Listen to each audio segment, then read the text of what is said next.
Bismillahirrahmanirrahim. Assalamualaikum warahmatullahi wabarakatuh.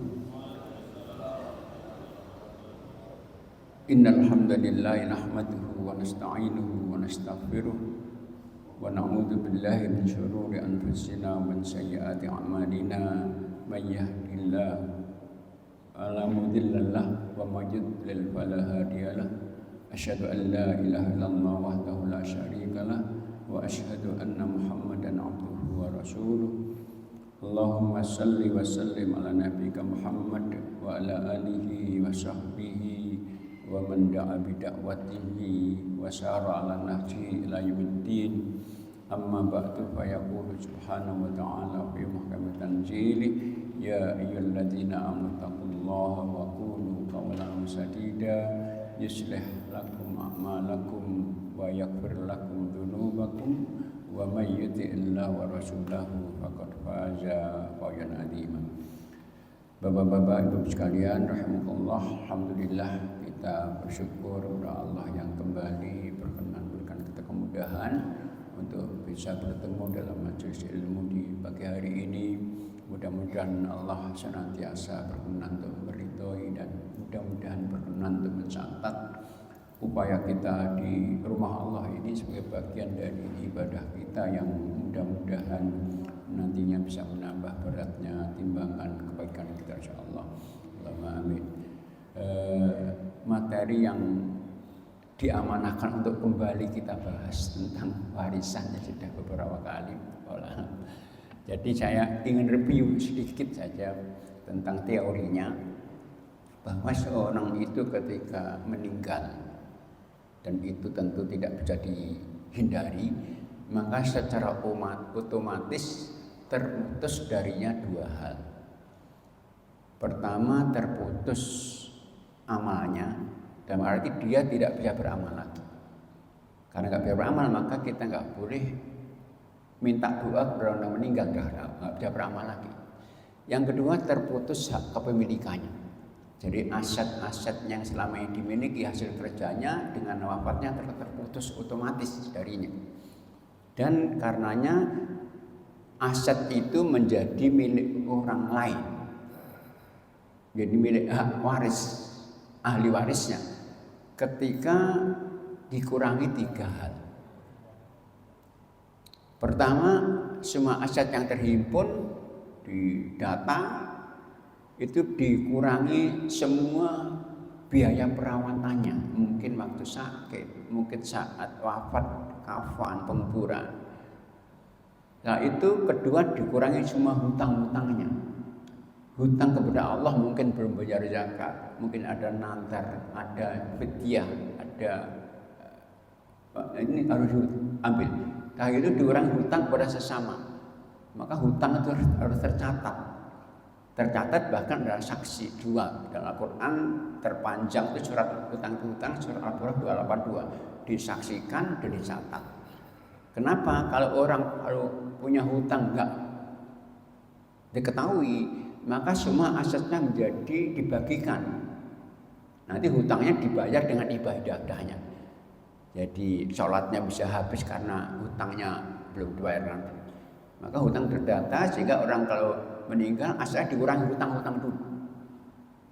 Setelah dikurangi hutang, tiga dikurangi wasiatnya. Tapi wasiat itu hanya sepertiga. Misalnya seorang ketika mau meninggal berwasiat, nanti kalau dia meninggal rumah saya untuk wakaf masjid, diwakafkan tapi sepertiga, yang dua pertiga untuk ahli warisnya. Sehingga telah dikurangi tiga hal tadi, biaya perawatan, hutang-hutang, wajib, maka menjadi langsung otomatis menjadi harta warisan yang harus segera didata semua ahli warisnya. Nah, ahli waris itu akan menjadi waris karena dua sebab nasab, hubungan darah, ke atas bapak, ibu, kakek, nenek, ke bawah anak, cucu, dan ke samping. Samping itu bisa saudara kandung, saudara sebapak, saudara seibu, paman, ponakan, misanan. Nah, ahli waris itu nasab. Yang kedua karena pernikahan. Karena nikah sah, itu langsung otomatis antara keduanya mempunyai hak saling mewarisi. Nah, selain itu nggak ada, maka anak tiri, anak angkat, nggak ada nasab, nggak dapat warisan dari orang meninggal. Karena hibah satu hidup boleh. Nah, kemudian setelah itu ada yang menghalangi warisan. Pertama, beda agama. Jadi bapak muslim, anaknya ada satu non muslim, maka enggak mewarisi bapaknya. Dan sebaliknya demikian juga. Dan kedua, karena pembunuhan. Nah, ketika itu sudah selesai, ketika orang itu meninggal, segera didata harta warisnya, segera data ahli warisnya, langsung harus dibagi. Nah, ahli waris itu ada tiga tingkatan. Pertama namanya ashabul furud. Ashabul furud itu mereka yang haknya telah Allah tetapkan Al-Quran Karim.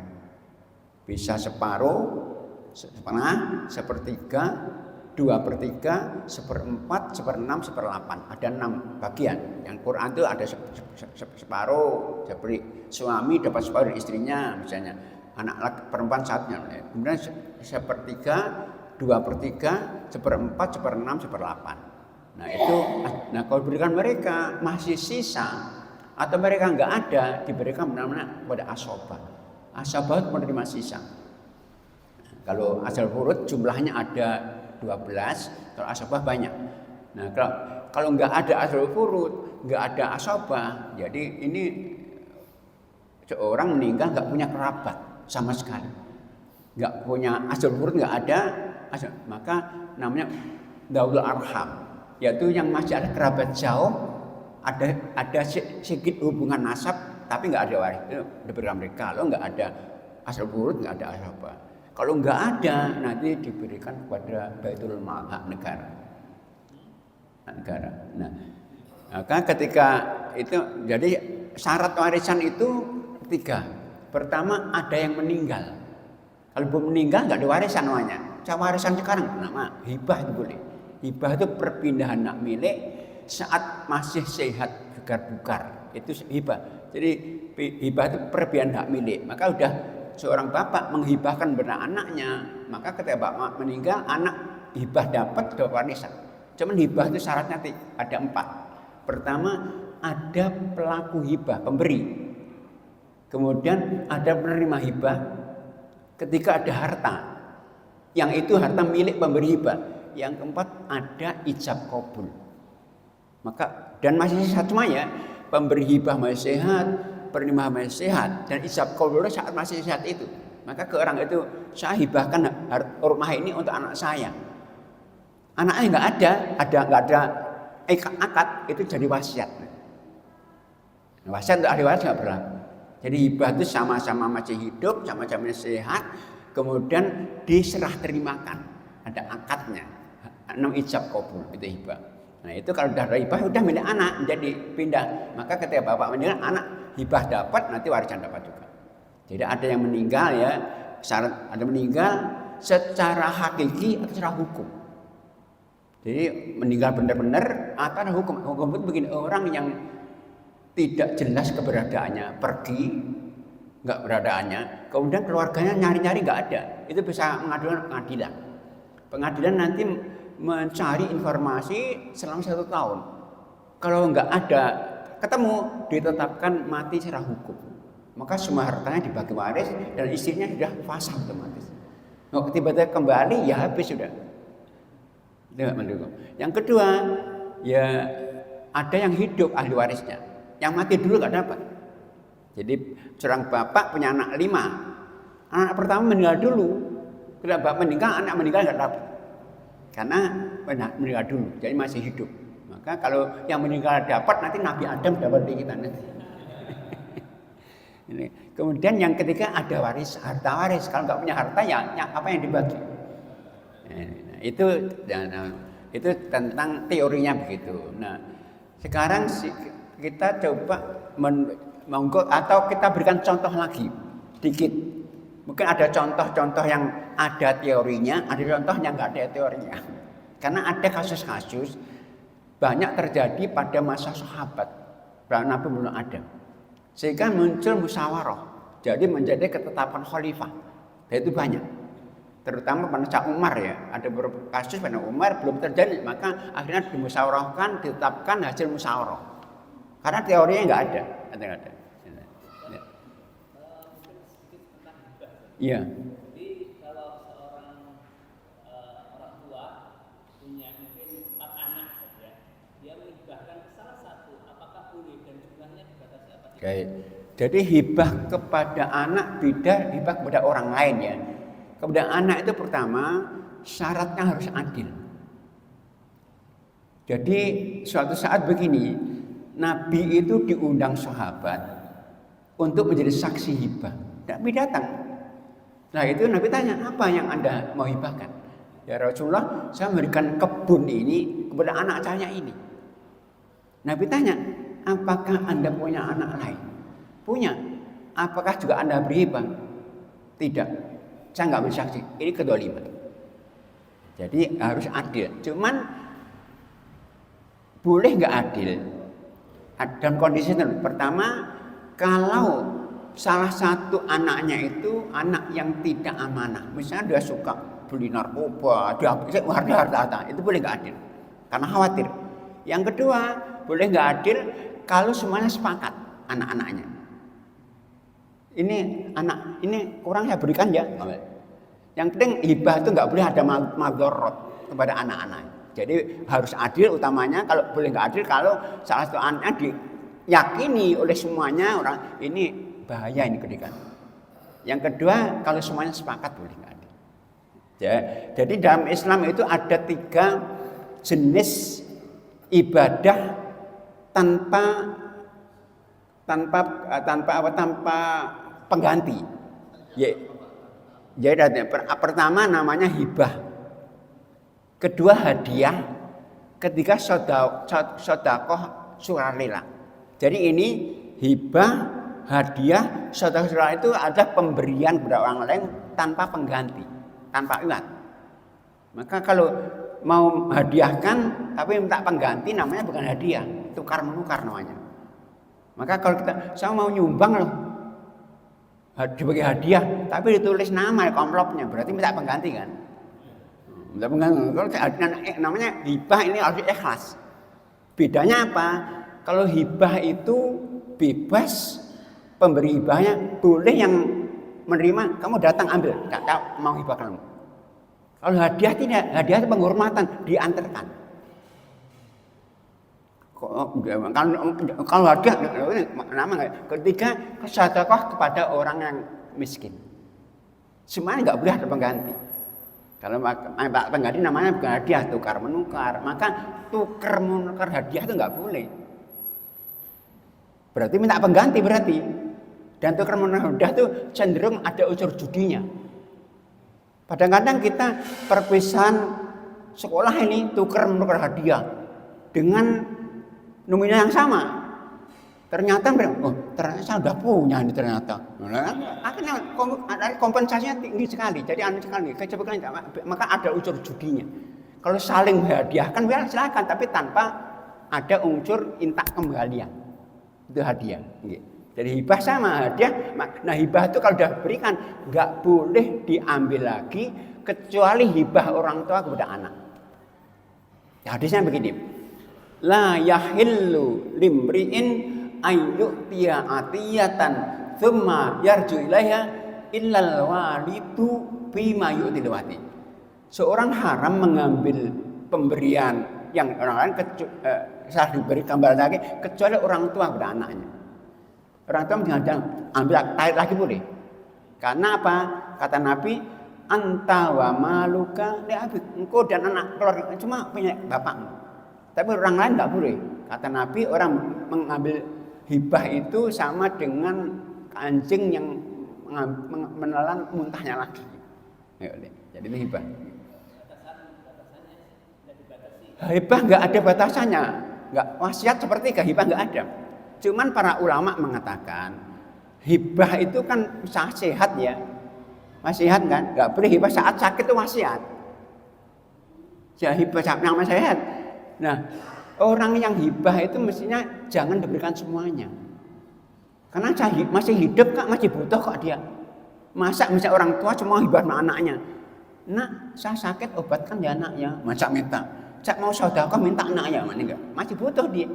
Nah, apalagi kalau hibah dikecualikan kemudian yang meninggal yang diberi hibah. Nah, orang yang hibah kan mau kemana nih? Udah habis diambilkan oleh keluarganya, istrinya semuanya. Maka hibah itu hendaknya disamakan wasiat, tapi bukan hadis ini. Anjuran ulama itu jangan diberikan semuanya, karena orang hidup masih butuh. Gitu. Gitu. Ada yang menambahkan? Gitu. Ya, terkait masalah hibah, apakah berlaku pengecualian? Maksudnya begini, di dalam warisan itu kan istilah budin itu apa yang termasuk mencegah kewarisan berbeda agama itu. Ya. Kalau di kasus hibah itu berlaku apa? Enggak, kalau hibah bebas mah. Hibah itu pada orang kafir boleh. Pada tetangga kafir boleh. Yang ada tuh warisan. Kalau hibah maka kalau orang tua punya anak yang ada non muslim waktu hidup dia hibah nggak masalah. Sah itu, nggak apa-apa. Gitu. Seorang suami meninggal, jadi ahli warisnya ada bapak, ibu, kemudian putra, dan ada 3 dia. Salah satu di antara ahli waris itu mungkin bapak atau ibu sudah pikun. Itu bagaimana hak warisnya beliau? Jadi penerima hibah itu nggak ada syaratnya. Gila pun berhak. Kan ini waris kan? Waris. Ya, ahli waris kan, penerima waris kan, ahli waris kan. Ahli waris itu nggak ada syaratnya. Anak kecil berhak, belum balik berhak, gila berhak, pikun berhak. Ya, yang pikun-pikun dikelola oleh yang nggak pikun nanti mungkin disodokan atas nama dia manfaat untuk akhiratnya nanti. Jadi sekali lagi penerima hibah itu nggak ada syaratnya harus balik, harus nggak ada. Gila pun boleh, pikun pun juga tetap berhak. Nggak ada yang nambahkan? Semoga Pak.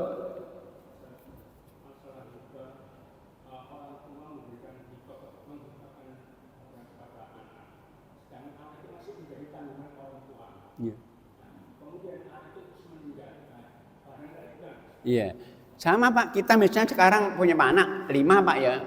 Masing-masing kaca hibah sebelah motor kan untuk sekolah, kan milik anak itu. Nah, anak meninggal nanti jadi warisan, orang tuanya dapat. Ya, jadi kan anak itu kan meninggal, asetnya dari warisan kan. Nah, iya Pak, jadi hibah itu kan diserahkan pada anak, jadi milik anak kan.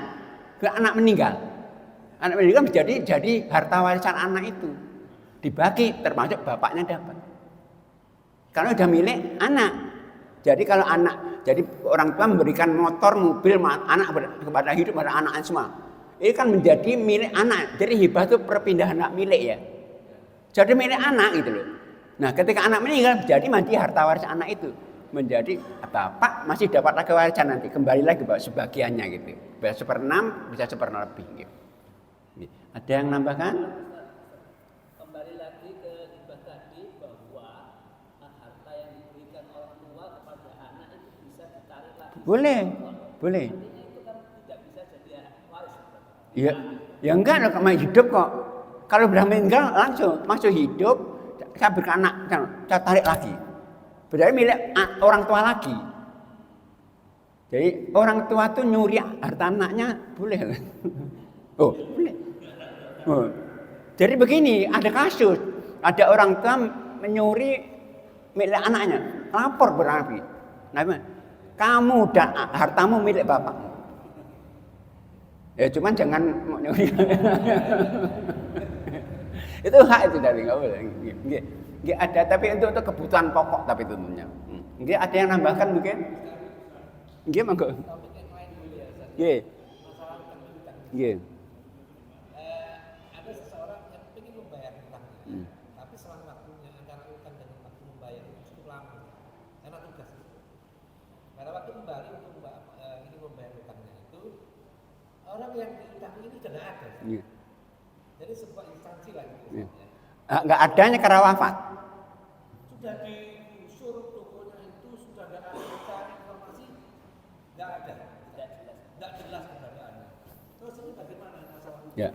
Jadi orang yang punya hutang kepada piutangnya sudah nggak terdeteksi lagi, termasuk ahli warisnya, itu ditunggu 1 tahun.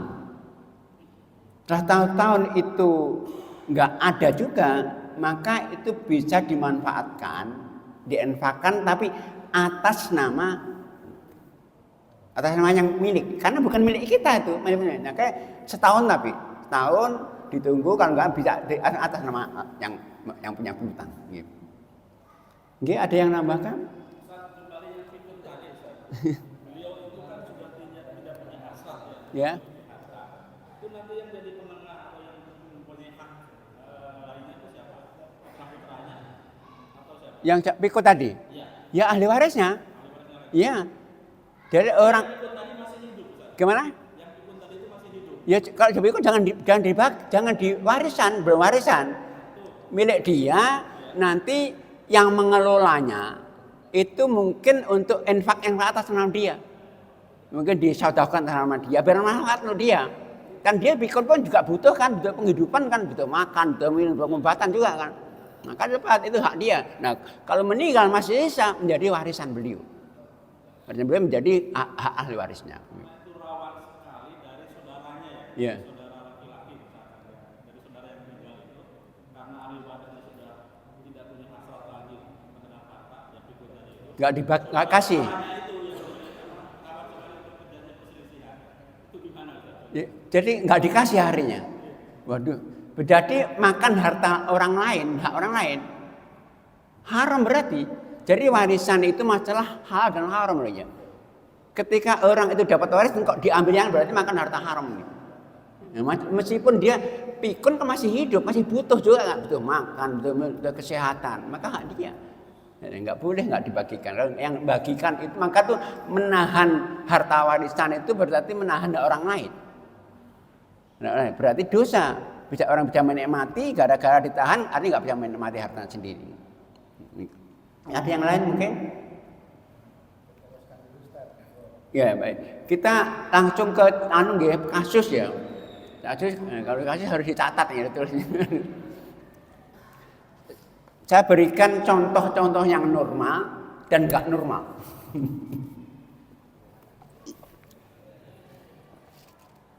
Ini ada lupa. Gimana?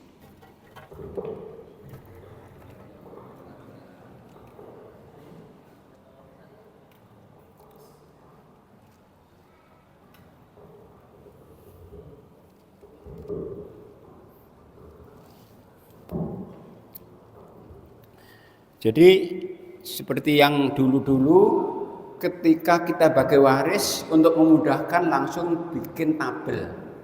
Ya.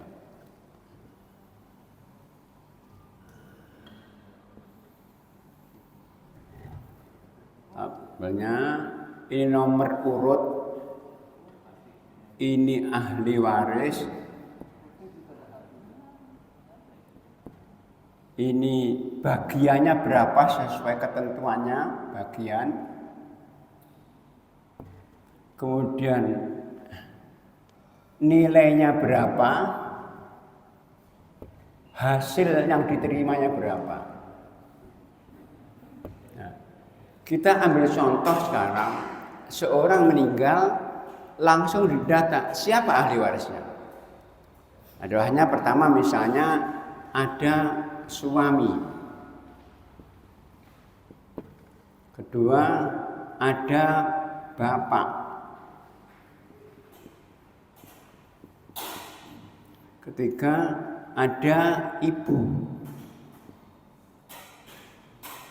kemudian keempat ada anak. Ini satu anak laki-laki. Ya, kita lihat tabel. Suami dapat berapa? Punya anak ini 1/4. Bapak ada anak 1/6. Ibu ada anak 1/6. Anak laki-laki sisa. Nah, sekarang ada 4, ada 6, ada berapa? Penyebutnya 12 terkecil. Berarti suami 12 dapat 3, bapak dapat 2, ibu dapat 2, 3 tambah 4, 7, 12 kurangi 7, 5. Sehingga hasilnya suami dapat 3/12, 2/12, 2/12, 5/12 kali berapa aset. Ini rumusnya, asetnya berapa, hasilnya. Jadi setiap ada aset terjual dihitung, aset jual dihitung. Ini rumusnya, karena asetnya bisa lihat. Jadi semua aset harus dinilai dengan harta, diuangkan semuanya, nggak dibagi dengan barang, nggak bisa. Aset terjual rumusnya ini, cara terjual ini. Kalau berupa lahan, Sudah? Tanah dinilai. Kalau dibagi petak-petak, yang dekat akses jalan lebih mahal, yang dalam marah-marah. Maka nggak bisa dibagi dengan tanah, harus dinilai. Ya di appraisal, tanya kepada pertanahan. Rumah jangan macam. Mungkin yang bisa dibagi dengan itu mungkin emas, ya bisa juga, ya. Bisa kali ya. Sama-sama mungkin jenisnya sama. Tapi kalau tanah nggak bisa, harus diuangkan, dinilai. Dan boleh nggak langsung dibagi. Aset-aset produktif bisa nggak dibagi. Ada orang tua meninggalkan pom bensin, langsung sepakat, tapi ditulis pom bensin ini ditulis ini harta warisan bapak sekian, setiap ada dividen dibagi semua. Ditulis. Ada meninggal ditaruh lagi nanti. Jadi bisa. Kalau dibagi bisa habis ini. Nah, ini udah ya. Kita ganti sekarang anaknya perempuan. Anaknya perempuan. Satu anak perempuan. Ini bukan sisa lagi. Anak perempuan itu kalau satu dapat separuh. Tapi bapak dapat 1/6 plus sisa. Bapaknya itu per 1/6 sisa. Coba poin yang ketiga. Bapak 6 plus sisa. Jadi begini, suami tetap 1/4, bapak 1/6 plus sisa, ibu 1/6, anak perempuan separuh. Sekarang sama, ini 12 ya. Suami tetap, bapaknya plus nanti dulu. Ibunya tetap, anaknya jadi 6.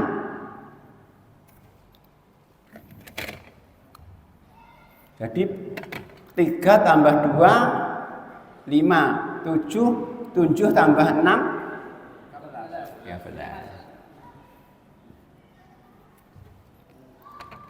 Berarti hartanya kurang karena terlalu banyak yang harus dibagi. Nah, karena ini semua harus dikurangi. Yang dikurangi siapa? Ya semua. Agar persentase sama, maka caranya dengan menyebut sesuai yang harus dibagi. Jadi 12 dibagi menjadi 13. Jika nanti ini 3/13, 2/13, 2/13, 6/13 kali berapa? Sama. Ini kalau hartanya kurang, tapi bisa harta itu lebih. Ini kurang dulu. Kita beri contoh sekarang yang lebih. Kan ini tidak ada sumpah berarti saja. Enggak ada, kurang kok. Ajak mana? Ini aja kurang. Ini kurang ajak mana? Enggak ada. Ini kok ya? teorinya ada sisa tapi Iya, kenyataannya iya. Nah, sekarang ini contoh yang kurang. Sekarang kita beri contoh yang lebih. Jadi, karena terlalu sedikitnya ahli warisnya, harta lebih banyak.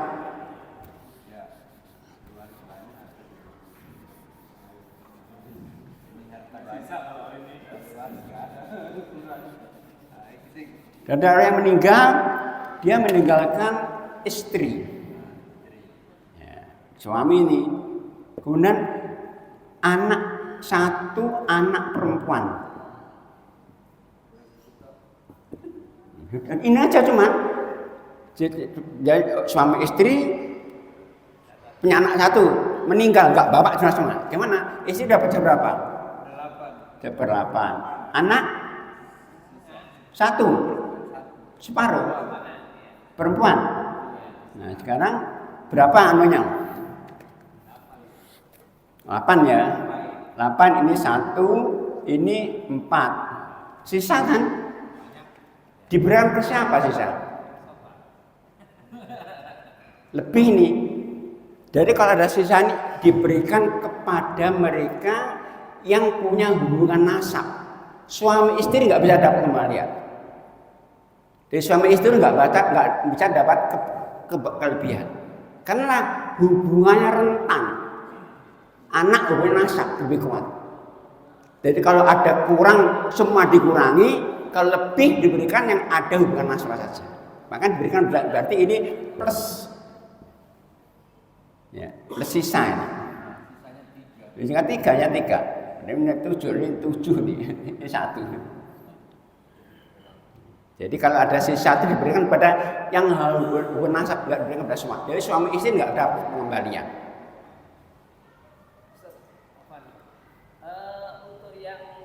Nasab, apakah itu bukan nasabnya kepada si mayit? Iya kan anaknya bapaknya. Anak kan anak bapaknya, mayit. Bukan saudaranya si bapak, bukan nggak punya saudara ini anaknya yang meninggal. Kan orang meninggal punya istri, punya anak. Yang hubungan nasab siapa? Istri? Buat pernikahan nggak ada, anak ini. Jadi nasab dari yang meninggal. Anaknya ini nasab langsung ini. Iya. Yang meninggal itu punya saudara. Iya. Masih ada ayahnya. Jadi kita tulis saja. Ahli warisnya siapa? Ahli warisnya siapa? Istri. Terus anaknya laki-laki perempuan? Perempuan berapa? 1 anak perempuan. Terus? Tapi ayah dari yang meninggal itu masih ada. Jadi ayah berarti. Ya. Terus ibu? Sudah Ada. Udah? Saudara dari yang meninggal itu masih ada. Saudara laki-laki. Ya. Udah ini? Ya. Istri, anak 8, anak perempuan separuh. Ayah itu dapat 1/6 plus sisa. Nomor 3. Bapak itu asobah kalau nggak ada anak. 1/6 kalau laki-laki, 1/6 plus sisa. Berarti ini nggak dapat habis. Jadi saudara tertutup oleh ayahnya. Tertutup nggak dapat ini. Mahjub oleh ayah karena ada ayah. Maka di halaman yang ke-5 ke-6 itu ada bloknya itu lihat saudara terhalang, ya itu ada bloknya. Terhalang oleh siapa itu?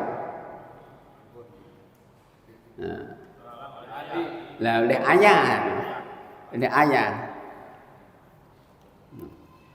Kalau seandainya itu anak laki-laki. Anaknya laki-laki. Jadi anak laki-laki ini ayah 1/6, laki-laki sisa. Laki-laki sisa. Jadi 1/6 saudara tertutup lagi kan. Nah sudah ya. Kita buat contoh dulu.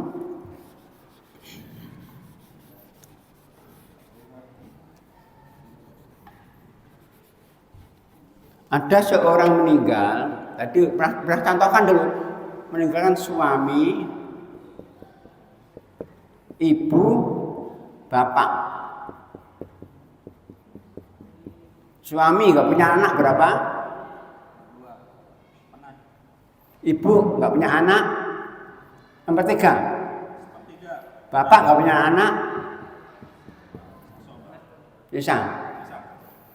Anaknya berapa ini? 6. 6 ini berapa? 3, 2, sisanya? Nah, kan bapaknya marah. Jadi warisan kalau sejajar yang laki-laki harus lebih banyak. Anak laki dan perempuan lebih banyak mana? Bapak ibu dari mana? Suami istri banyak mana? Bapak ibu? Nah ini kok.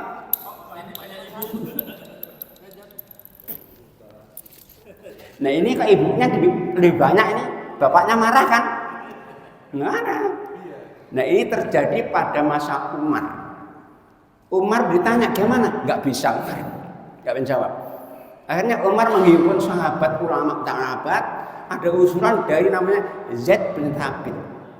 Ya Umar, agar kembali normal, ibu jangan diambilkan sepertiga dari semua warisan. Diambilkan dari setelah diambil hak suami. Jadi kalau 6 diambil separuh, sisanya berapa? 3. Kemudian sepertiga dari 3 berapa? 1. Sisanya berapa? 2 kembali. Bapaknya terjun lagi. Ini kan masalah. Ya, saya beri contoh lagi ya. Itu masalah asobah itu bisa lebih besar daripada yang penerima waris yang asli, bisa lebih kecil. Dan bisa nggak dapat. Oh iya. Dia nggak dapat, nggak ada sisa. Tadi asobah yang tadi pertama kali tadi kan sampai 5 banyak sekali dia anunya bagiannya dibandingkan. Iya. Dari asobah itu untung-untungan. Ya. Seorang anak laki-laki bisa dapat semuanya kan. Ya, seorang bapak ibu meninggal bareng-bareng, laki-laki 1 diambil semuanya. Ya, maka ini tadi bapak ini asobahnya mestinya siap 1 aja. Ibunya dapat 2 kan repot ini. Suaminya marah gitu loh. Nah, saya beri contoh lain.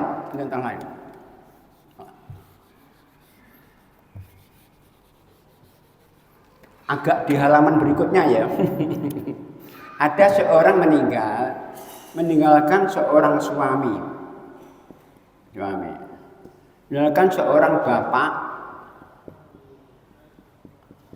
nah, ibu, kemudian ada 2 saudari kandung. Lima 2 saudari seibu. Coba lihat berapa. Suami ada anak enggak? Enggak ada. Dapat berapa? Bapak enggak ada anak. Ada anak nih ya? Enggak. Kita ambil.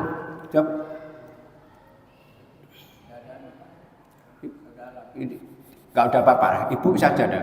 Ibu, ya Bu, ya udah ibu. Anak perempuan ya, anak perempuan. Anak perempuan, ada berapa? Anak perempuan 1. Anak perempuan kalau 1 berapa? 0,2. Ibu ada anak perempuan. Saudara kandung. Halaman berikutnya, saudara kandung. Halaman berikutnya, saudara seayah seibu.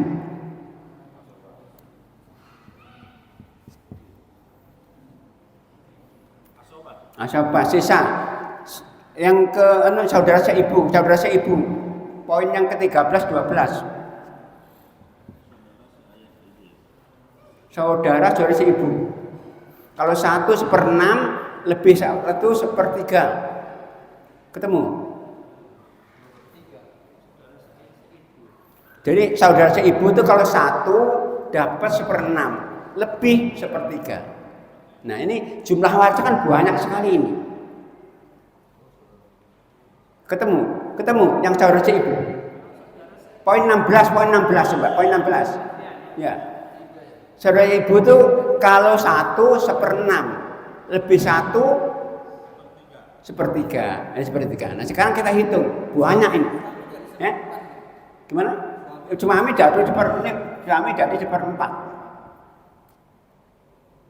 Kita lihat berapa? 12 ya? Enggak. Ya benar 12. Nah, ini suami dapat 3, ini dapat 6, ini dapat 2, ini 4. 3 tambah 6 9, tambah 2 11, tambah 4 berapa? 15. Ini kurang loh ya. Berarti ini nggak dapat sisa, nggak dapat apa-apa. Ya? Nah pada sekarang pertanyaan, berarti ini dihitung dulu. Hitung dulu. Berarti ini harus dinaikkan penyebutnya menjadi 15. Jadi ini nanti 3/15 kali berapa? 6/15 kali berapa? 2/15 kali berapa? Kemudian ini 4/15 kali berapa? Nah, sekarang berarti saudara kandung nggak dapat apa-apa. Sekarang pertanyaannya, saudara kandung dan seibu lebih kuat mana? Nah, sekarang nggak dapat ini, nggak ada sisa. Lebih kandung, maka ini terjadi pada Syekh Umar. Protes dia. Protesnya begini, ya Umar, seandainya bapak kami batu, berarti kan sama saya ibu juga kan? Ini kan bapak kan nggak dapat gimana? Bingung. Nah akhirnya Umar mengatakan, musyawarah juga akhirnya mengatakan, kalau seibu itu laki-laki perempuan nggak ada bedanya, sama rata.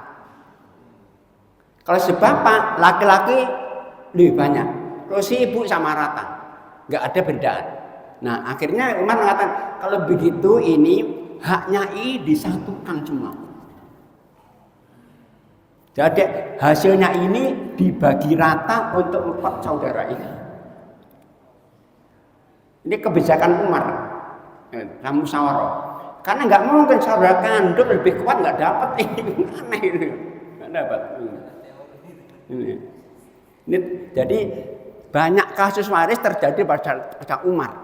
Nabi berkata, ikutlah khalifahku. Pesan Nabi, ikutlah khalifahku.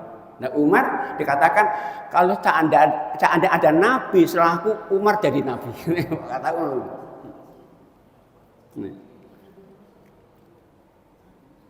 Nah, ada pertanyaan lain, mungkin ada kasus-kasus.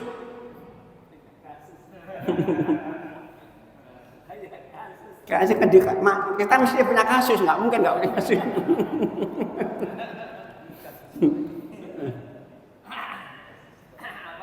Jadi di dalam tabel ini kan kalau nggak salah pada pertemuan pertama kali itu harus 1 sampai nomor 6. Nggak mungkin nggak dapat.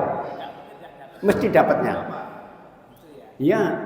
Maka di halaman 5 ada bloknya. Itu sampai tabel 6 nggak ada penghalangnya. Sampai 6 nggak ada, mesti dapatnya. Cuman kadang-kadang terkurangi. Ya, bapak bisa dapat 1/6 gara-gara anak. Asal ada anak, ibu misalnya 1/3 gara ada anak dapat 1/6. Tapi nggak mungkin nggak dapat, mesti dapat itu. Sama-sama muslimnya. Jadi 1 sampai 6. Tapi yang 7 kakek, nenek, saudara itu pun saya dapat, tidak. Sesuai. Iya. Pasti dapat. Iya. Karena saudara itu kan bisa dapat bisa tidak kan? Kalau ada anak perempuan dapat nih, kalau laki-laki nggak dapat, terhapus. Kakek kalau bapaknya ada nggak dapat, kalau bapaknya meninggal kakek dapat. Cucu sama, cucu kalau bapaknya hidup nggak dapat, kalau bapak meninggal dapat. Ya, makanya poin 7 sampai 22 bisa dapat bisa tidak. Kalau 1 sampai 6 nggak mungkin nggak dapat. Ustaz, kembali saya saya itu karena ini kasus memang tadi yang pikun tadi itu Iya. ya, akhirnya kebijakannya itu ke anak-anaknya atau saudara dari yang meninggal itu ya Ustaz ya. Iya. Untuk pengelolaannya Iya, yang paling amanah. yang paling aman. Iya, paling amanah. Karena ini terjadi perselisihan di antara anak-anak dari bapak yang pikun tadi itu. Maunya mereka maunya apa? Ada yang mau? Ada yang merasa paling berjasa karena memang selama ini merawat orang tuanya yang pikun tadi itu. Jadi ini gimana ya saran dari Ustaz kayak gini? Sarannya sesuai aturan. Contohnya begini, seorang bapak ibu meninggal, anaknya masih bayi cuma yang 2 tahun, yang 1 baru lahir. Ini yang dikasih nggak ini? Dikasih. Cuman dikelola yang amanah. Maka surat An-Nisa ayat 6 itu menjelaskan itu. Kalau seorang meninggal ada yatim piatu, itu dikelola yang kalau yang mengelola itu miskin, boleh mengambil upah dari itu.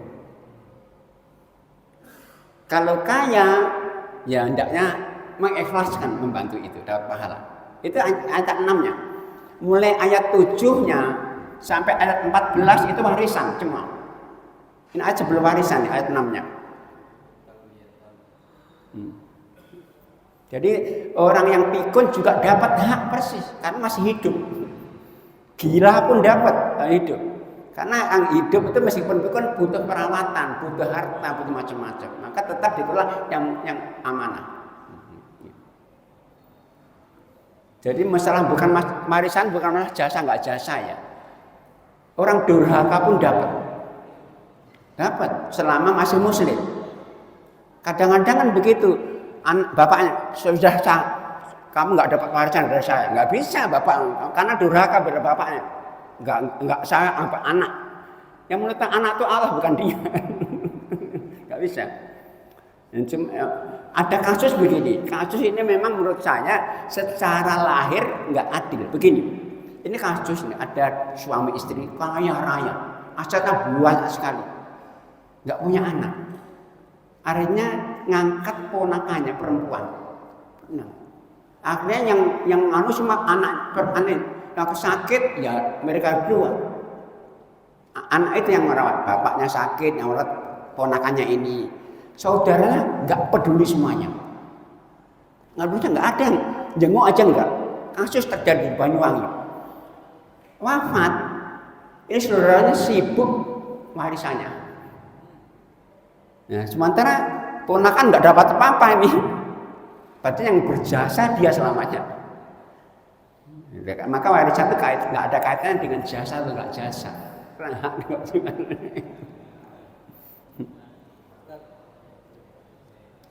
Dalam kaidah perang itu tuh wayam nusas minal biras wahidat kemudian salasa. Ikon katur waktu labudi.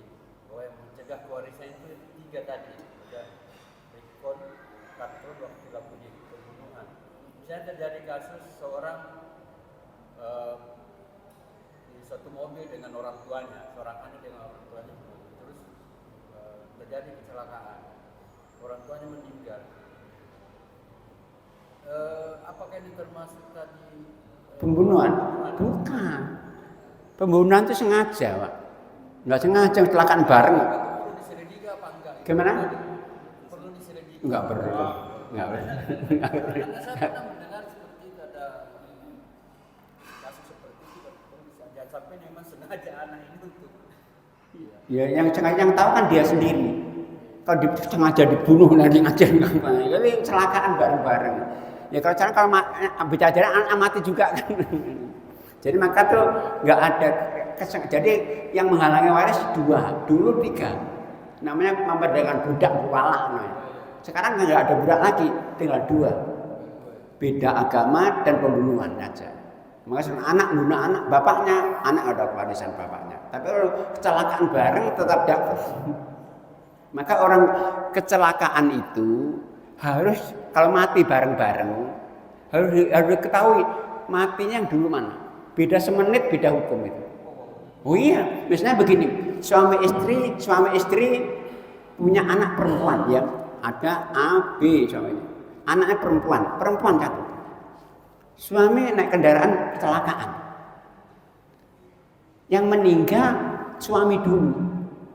Nah, semenit bunuhkan istri masih dapat warisan. Kan nanti ini warisan nanti ke samping kan anak perempuan. Istri berwarisan dulu dapat berapa tahun? Seperlapan ya. Nah, kemudian anak separuh, sisanya untuk saudaranya. Nah, kemudian istri meninggalkan, maka aset istri perwarisan dari suaminya, warisannya kan untuk anak separuh, untuk saudaranya. Di beda 1 menit, itu beda hukum lah garisnya. Saudaranya ada 2, saudara suami sama. Iya, dari saudara suami dapat warisan ini. Yang pertama kan ini meninggalkan istri 1/8, ini separuh, maka sisanya untuk saudaranya ini. Setelah itu dibagi, ini plus warisan dari suaminya, itu warisan. Itu untuk anaknya separuh, yang separuh untuk saudaranya ini.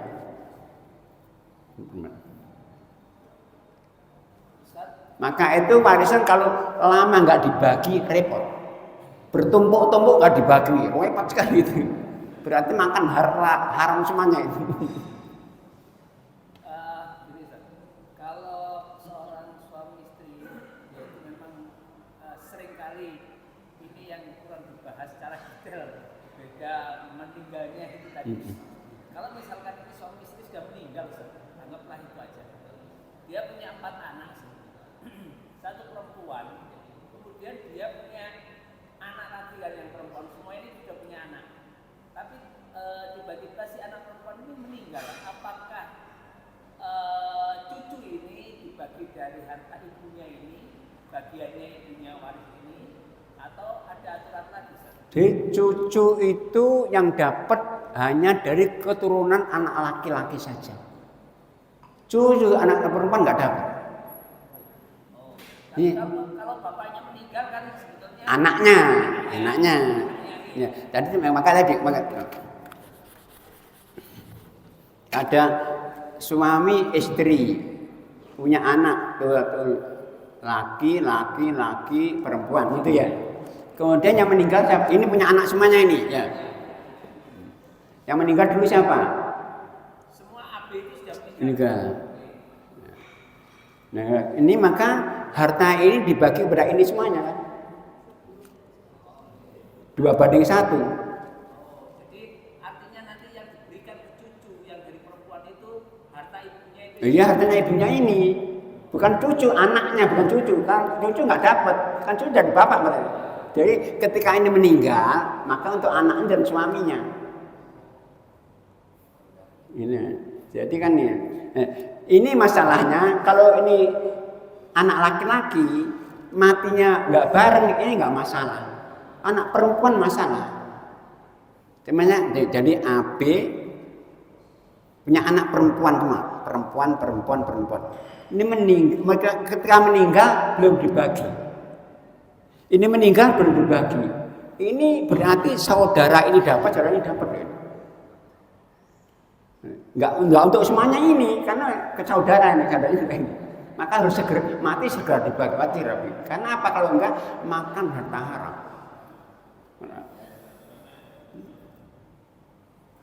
Kan warisan itu hak. Jadi ada yang nambahkan? Antara nomor 7 sama nomor 12 masih agak Iya. Kakek dari jalur bapak ya. Iya. Sepertiga jika ada saudara meskipun yang sepertiga itu lebih banyak. Kemudian nomor 12-nya, saudara laki saya itu mahjub jika ada bapak ke atas. Iya. Tapi di sini yang kakek itu sepertiga jika ada saudara. Sementara yang saudaranya sendiri mahjub. Gimana itu? Ketika nggak ada kakek, nggak ada bapak. Jadi kakek ketika saudara mahjub ketika ada gimana? Di sini saudara laki saya seibu mahjub jika ada bapak ke atas. Iya jelas. Tapi kakeknya sendiri sepertiga jika ada saudara meskipun ini. Jadi kakek jika ada saudara sepertiga. Iya benar. Yang saudaranya tadi kan mahjub nggak dapat. Kan nggak ada bapaknya. Bapaknya nggak ada, itu kan saudara mahjub ketika ada bapak kan. Bapak ke atas. Ya, bapak ke atas, ya bapak ke atas. Bapak ke atas itu kan bapak, kakek. Kakak ya, ya. Ya, ada bapak udah maju. Nah, sekarang yang meninggal ini suami. Ya. Terus ada yang ada siapa? Kita aja. Ya kita tulis saja. Jadi kalau teori nanti sulit ditulis ini. Tulis. Jadi seorang meninggal, ada siapa nih? Ada kakek. Kakek. Kakek. Terus Saudara seayah seibu. saudara kandung, Istri. istri. Ya itu aja satu. Ya, sekarang lihat istri dulu yang jelas. Ini istri nggak ada anak loh ya nih. Berarti ada 1/4. Sekarang lihat saudara kakek. Kakek berapa? Kakek ini tidak ada anak, sobat. Coba lihat. Kakek poin yang ke-7.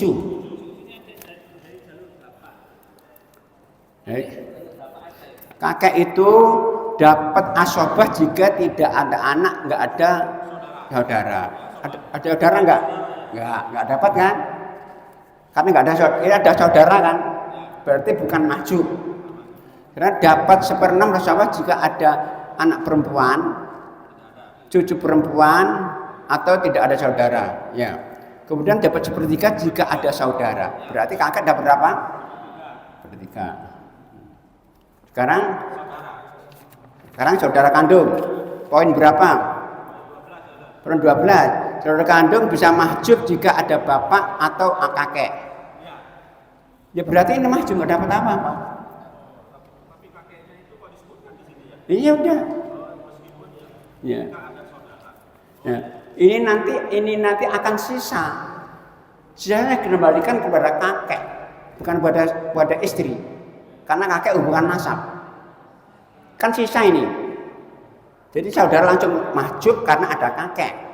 Nah sementara ini sisa, mesti sisa. Ini karena ini ada 12 sisa. Ini 4, ini 3. Sisa kan? 3, 5 dikembalikan plus sisa nih.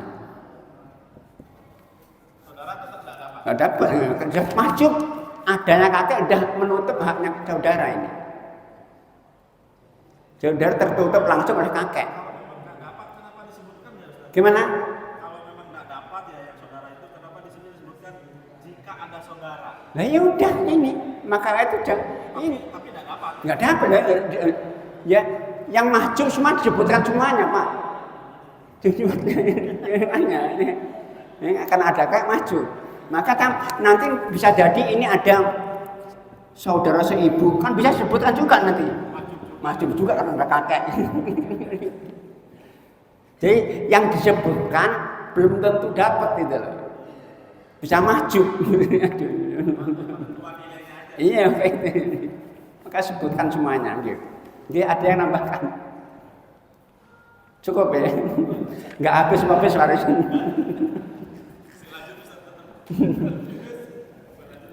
Baik, mungkin sementara itu tentunya ada khilaf, soal maaf. Akhirnya yang baca doa kafaratul majelis. Subhanakallahumma hamdika asyhadu an la ilaha illa anta astaghfiruka wa atubu ilaik. Assalamualaikum warahmatullahi wabarakatuh.